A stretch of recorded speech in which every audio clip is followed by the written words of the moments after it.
Welcome to the Athlete Insights Podcast, hosted by Yash Day, a podcast focused on letting athletes tell their journeys in their sport. This podcast is presented by Boxed Water. Boxed water is better. Welcome into another episode of the Athlete Insights Podcast. Today I've got my guest, newly arrived or new, I could say, UNC guard, Quinn Denker. Quinn transferred from Idaho, will be joining the Bears for next season. So Quinn, I appreciate you taking the time. I know you said you're back home in California, but I appreciate you taking the time, man. And thank you for having me, man. I appreciate it. yeah, no worries. So let's, as I do with everybody, let's start from the beginning here. What was your earliest memory with basketball, or did you play any other sports before along with basketball? How was that when you were growing up? Yeah, so I grew up a big sports guy. Gotcha. From birth, I was big. I played, the main sports I played were basketball, football, baseball, soccer, and I dabbled in some other things. But basketball was kind of the thing that was a part of me since birth, literally since birth. So my dad actually was a college coach, and he was coaching so the day I was born was March 14th, 2002, and which is prime March Madness time. My dad was actually coaching at Santa Clara at the time. Oh. And on March 15th, 2002, his Santa Clara team had to play a first round March Madness game. Oh, wow. And so the second I was born in the San Jose hospital, it was kind of like, hey, bye. And so he had to go fly down, and they had to play their first round game. So just from that point on, I've kind of just ingrained in basketball and loved it and had this love and passion for it. And so I've been around, got to travel to a lot of cool places. Like, he's coached overseas. And so I've just been around a lot of good basketball players, and just been around the game for a really long time. So I knew from a pretty young age that that's what I wanted to do. Gotcha. And then you said you played football and other sports as well growing up. And you said at a young age, that's when you locked in, but can you give me a specific age or time when you knew, like, hey, forget football, forget all these other sports, let's focus and let's lock in on basketball? Yeah. Is there a certain age or certain moment in your early youth career, whatever it may be, that you felt that let's just lock in on basketball, let's forget about these other sports? It actually came unnaturally because I really loved football and I love baseball too. I knew I always wanted to play basketball, and that's what I wanted to do, but I definitely wanted to continue to play football and baseball for as long as possible. The high school I went to, Bellarmine College Prep here in San Jose, they're one of those schools that's really competitive in sports. And so they kind of make you specify in what sport you want to play. Okay. My freshman year, I played almost all of them. And then like my sophomore year, they were like, okay, Quinn, you want to play varsity as a sophomore, you have to choose a sport. Like, if you want to excel at anything here, you have to be able to, commit all your time to that. So it's mainly just kind of like, you know what, I want to be a basketball player. That's what I want to do more than anything. So I'm just going to give up football, give up baseball. I had already given up soccer the year before. So I was like, you know what, I'm just going to full commit to basketball. So I would guess to say it was probably like the summer going into my sophomore year was when I gave everything else up, and I was just all basketball. Gotcha. And now that you've kind of started talking about your high school, Bellarmine Prep over there, out there in San Jose. Let's talk about your high school career. Can you kind of give me or if you were to, I'm allow you to reflect on your high school career, kind of give me an overview of kind of how your high school career was, and your high school experience playing basketball? Absolutely. So our team was really good. When I was a freshman, our team, we had a lot of good, talented players on there. A couple of guys went Division I. Gotcha. Every year. So the way it works in California is there's like different divisions, like D1 through like D6, and they go by school size. So Bellarmine's a big school, so technically we're Division I, but all the best teams, regardless of the division, play open. And open's just like you're the, six best or eight best teams from like all the divisions in one NorCal, and then there's 8 or 6 from SoCal also, and then that makes up like 16 teams, and that's when teams win the state championship tournament or whatever, it's like Sierra Canyon, schools like that. Those are all the open division teams, and so Bellarmine for all my 4 years was open division, and so we were really good. My sophomore year, I played varsity. Freshman year, I was on the freshman team. Sophomore year, I played varsity. I was a really late bloomer. Actually, I started out freshman. I was like a 5'5", 100-pound kid soaking wet. So Mhm. it was a pretty uphill battle and having to learn a lot of different skill sets that I think actually made me a better player today because now that I'm bigger and I've grown a lot, like I had to develop those skills pretty early on and be able to physically mature and understand the importance of the weight room and everything. And so that was Mhm. part of my career, my freshman, sophomore, junior year. Um, we had a really talented team. My sophomore year team won league. We were in a super competitive league in California called the WCAL. That's like Midi, Archbishop Midi, where Aaron Gordon went. Oh, wow. Okay. Reardon and a lot of these are really talented schools. St. Francis that year had Logan Johnson, who was at St. Mary's and a lot of different places. Mhm. Um, so that like it was a super competitive league, and that was we won the league that year, and then we ended up winning our section championship. It's called CCS, and we won our CCS section championship. And Gotcha. so then that leads into states. We got upset in states, Mhm. and but for my freshman year, junior year, and or my sophomore year, junior, and senior year, all Mhm. 3 years, we were in our section championship or won our section championship. Gotcha. We won league and we made it to the open state tournament. So Okay. that was a big thing. It was a big thing for us and for our school. Yeah. And me individually, I played a lot as a sophomore, which was nice. And then my junior and senior years when I really took that big leap after I grew. Mhm. My senior year, I was the it's like our section. They call it it's like CCS is our section. So I was CCS player of the year. Gotcha. I was first team or second team all state. Mhm. Um, I'd won a bunch of other like individual awards and different kind of stuff. We had a bunch of different all-star games in the area based on high school. And, the cool thing about it was, I graduated in 2020 with COVID. So our Mhm. state playoffs got cut off in the middle of it. So we didn't get to finish. Oh, But senior year was an awesome experience. Bellarmine was an awesome experience for me. Really helped shape me to who I am today. yeah, that was kind of going to be my follow-up there is how did Bellarmine kind of impact your career now as you've gone through West Valley and then Idaho and now coming into UNC? Um, Yeah, for sure. So I think, well, for starters, the recruiting process. So when I was a sophomore, my best friend on the team was a senior, and he mm, was and he was okay. getting highly recruited. His name's Jake Wojcik. Uh, He had started out, and I think he went to Richmond first, and then transferred to Fairfield. But he, pretty early on, he kind of took me under his wing, and it was all about like, okay, this is how the recruiting process works. Like, this is what you're going to have to go through mm, uh, eventually. And so that was kind of like a come to, my first experience with the recruiting process was getting to be in those conversations with him, being in the car, listening in, like doing that kind of thing. And he would just show me the ropes and gave me a lot of guidance. mhm, Uh, and then going into my junior year, when at the time I was kind of under recruited mainly because of my size. And so like mhm. my, I got a lot of really good Division II stuff. At the time, like a bunch of walk-on Division I kind of things. But it wasn't until my senior year when I really started getting some of these schools that were hitting me up. And but an interesting thing about that is Bellarmine helped shape me in this way. It helped me with recruiting, but it also made me a tougher player. Gotcha. In that league, you got it like I said at the beginning, you got to be bigger, physically mature in order to compete, or you just Yep. have to be tougher. Yep. And so I think it taught me really early on until I grew into my body that like you got to do every little thing possible. You got to scrap, you got to fight, you got to Yeah. do everything. And I think that's helped me to be successful as you play against more athletic people. Um, and so like at this level where there's, some freak athletes out there, I'm able to beat them just off being tougher, more skilled. Yeah. Um, and so that's something that I definitely learned and developed at Bellarmine. Mhm.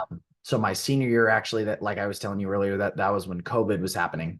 Yep. And so a bunch of those schools that I was talking to during COVID kind of went away just because, like there's a lot of uncertainty around what was going to happen. And so some of the schools that I was, thinking about going to, I kind of just decided, you know what, they gave the seniors an extra year of eligibility. Like, I don't really know what's going to happen with this COVID thing. Mhm. So after my senior year, I decided not to take any of those college opportunities, and I decided to go to prep school. Oh, okay. And Yeah. that's where you went to West Valley out there. So actually, this was the year before I went to West Valley. So Okay, gotcha. out of high school, prime COVID, I went Ah, to a prep school in Napa called Golden State Prep, and it's an affiliate with Prolific Prep. okay. So Okay. Gotcha. and that was an awesome experience. That was probably one of my favorite years ever playing basketball in a year when most people weren't playing. Mm-hmm. So I got to play 40 something games. Like I was practicing twice every day, working out. Yeah, There was no classes. So I was working out 4 times a day, every single day, yeah. just with a huge group of guys and, really talented, prolific high school team, our 20 Golden State Prep guys, just Mm-hmm. getting every single day. Yeah, And so that was big for me in my development because a bunch of guys, were stuck on a team where they weren't able to play games yeah, or couldn't even be in close proximity with one another yeah. because of the COVID guidelines and everything that was going on. No one ever really got COVID with us. Like we just kind of were able to just truck through every single day for 40 games. And so Yeah. I definitely think I grew and got a lot better from that. But the Yeah. other thing as far as recruitment went was no coaches were allowed to go watch you during that time. Ooh, yeah. So like still I was in this position where I wasn't getting any recruitment. Yeah. Um, so then that's when West Valley came actually was Gotcha. the coach over there, his name's Danny Yoshikawa. He'd been coaching at USF. He'd been coaching at St. Mary's. He actually recruited me in high school when he was at St. Mary's.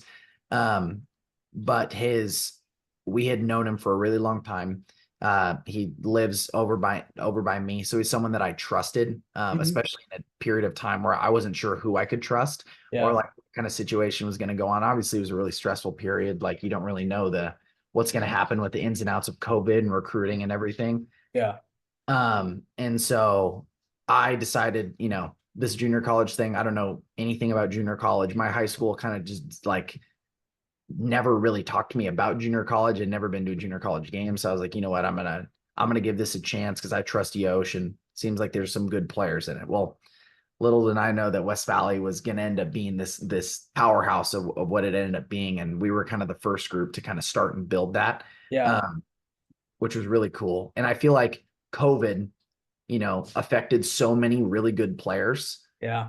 Obviously, the transfer portal opening up affected Mhm. so many players Yeah. that there were a ton of guys that had dropped down to junior college or had to go to junior college. So our 1-2 years that like was me and then preceded me Yeah. were elite level JUCO basketball.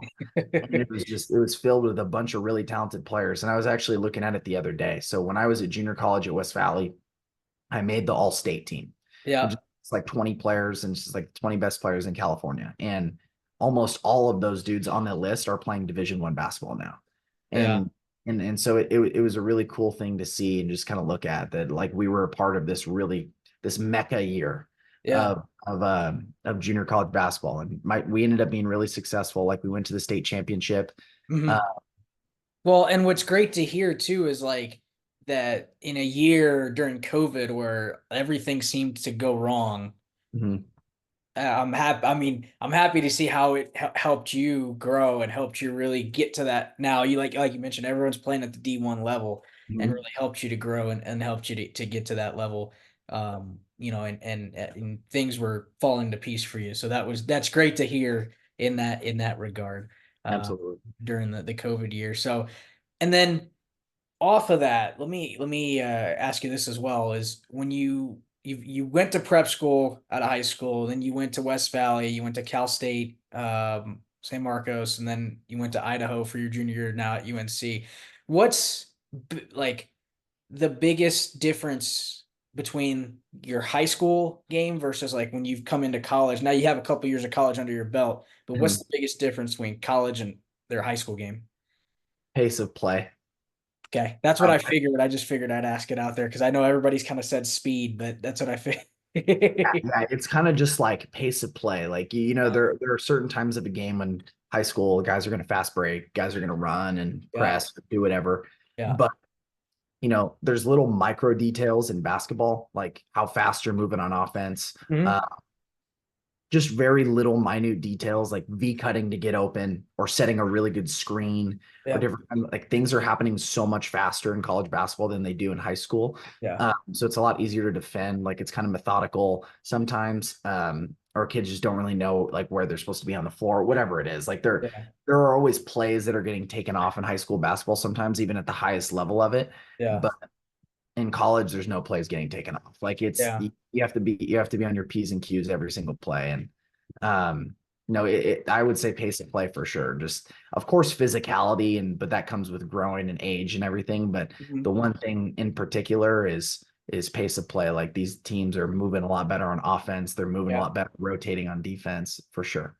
The other aspect is how important of this, and you mentioned pace of play there and the changes there, but how important is watching film in terms of college basketball? Because I see, I mean, from or in college overall, because I see when I coach guys over here, the high school level, not a lot of them are watching film, or I'm looking at their numbers. Not a lot of them are kind of paying attention to the film. So just wanted to kind of get it from you is how important is it to watch film, or how important is that at the college game?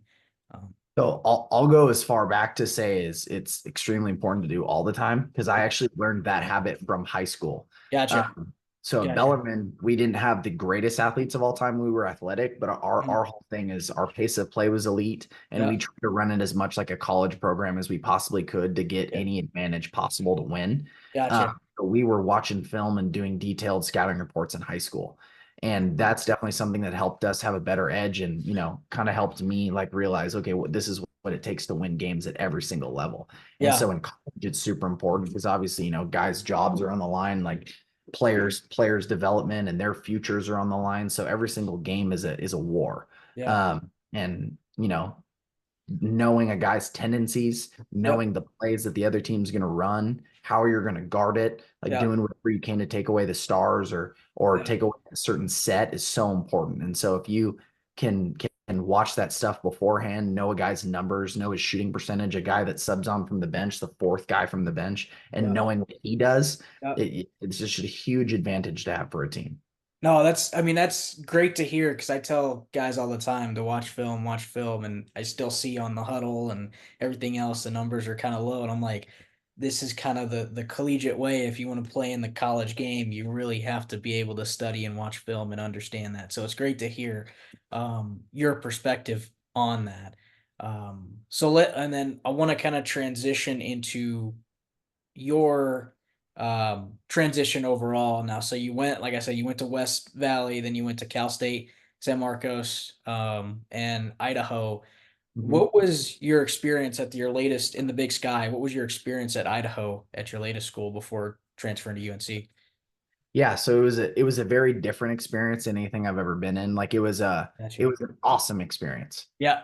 So how it happened was my out of West Valley, like I Hmm. had transferred to or I had, moved up to Division 2 level. Yep. It was just kind of the thing where it was like Division 1s came later for junior colleges, and there was a Yeah. couple that hit me really late, but I was like, this school's really good. They just won their conference the previous year. Hmm. I really liked the coaches, so I chose to go to San Marcos. And Yeah. we had a really successful year, really great year, made to the second round of the Division 2 state tournament, or NCAA tournament.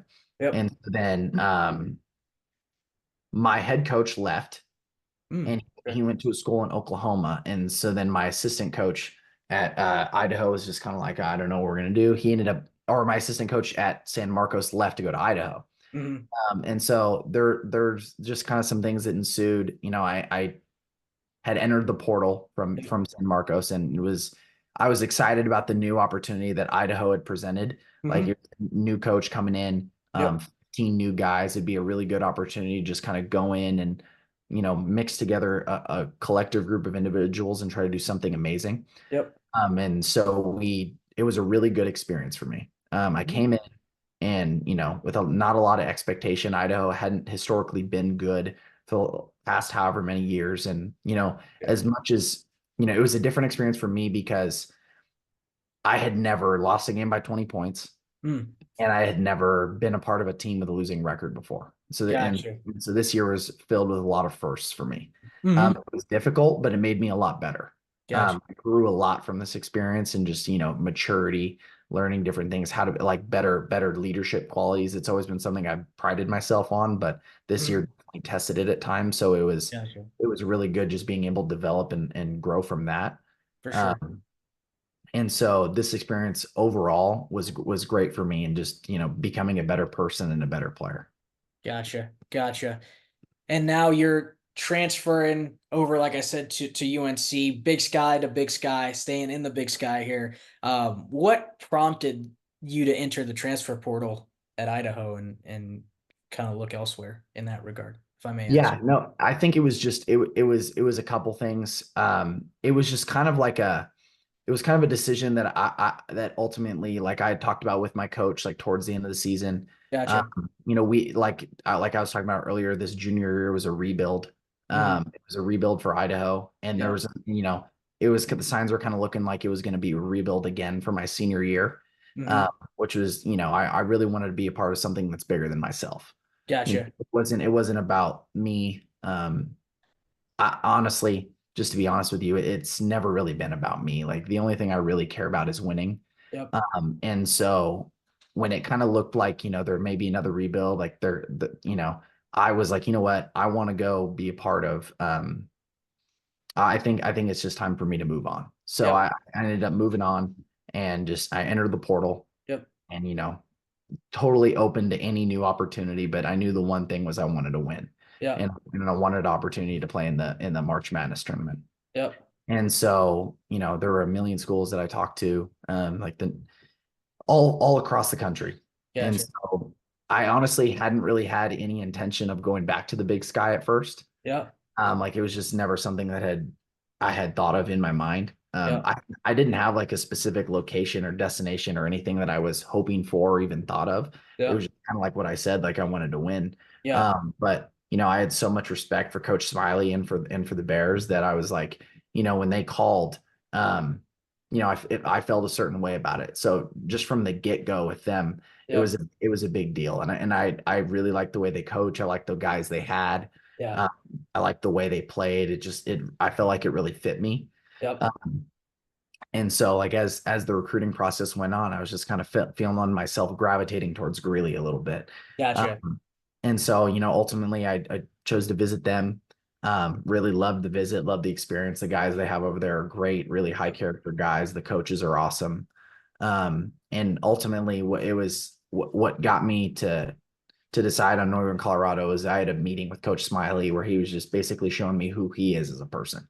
Yeah. I mean, it's all basketball, just all about winning. And, it was really speaking my language. Hmm. And so he showed me, the things that I'm good at, the things that I'm not good at, how he'd want to make me better, how they can use my strengths to make them better. Yep. And it really just kind of painted the picture that look, they're all about team, they're all about winning, and that's the kind of environment that I wanted to be in.